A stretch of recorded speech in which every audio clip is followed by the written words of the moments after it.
Hey, it's me, with government-subsidised mainstream media to tell you what's right and what's wrong with the world. Get the fuck out of there.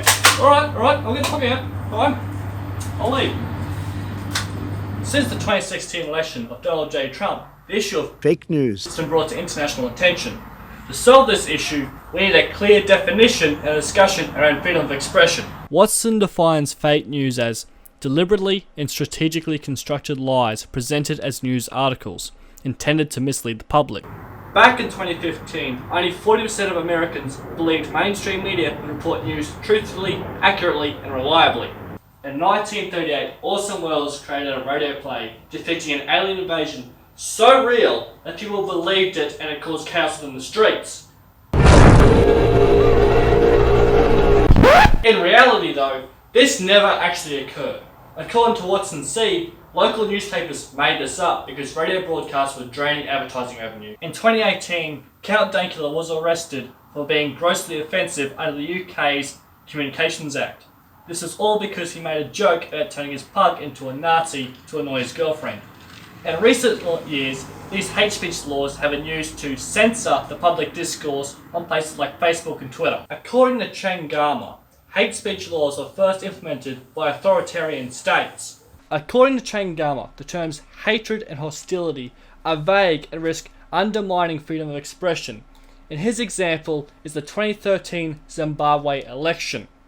In that case, the police took away radios that spread non-state controlled news because they spread hate speech, while Horsley referred to United Nations as a widespread bureaucracy with the power to coerce and enforce laws all across Europe.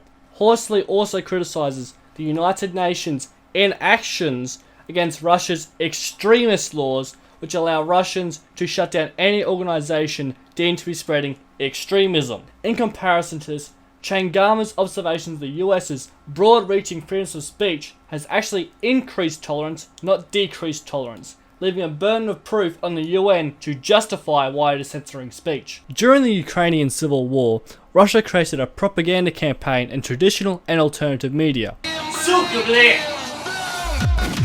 A group of journalist graduates created a volunteer organisation called Stop Fake to counter the Russian propaganda using digital literacy skills. Hayam, Haiti and Kozak wrote the most thorough observation of Stop Fake's actions and noted, Stop Fake primarily focused on fact-checking and finding fabricated evidence, such as false quotes, misused images, or non-existing sources to debunk fake news stories. Stop Fake has tutorials and lectures on the digital literacy skills they used when uncovering fake news available for the public, so they can be more careful about the information they consume.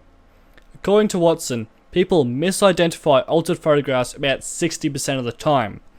News correspondent Katie Couric fell victim to photoshopped images during the flooding of a major Houston airport.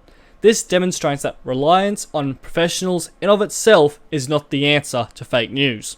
Ultimately, we're in a fork in the road.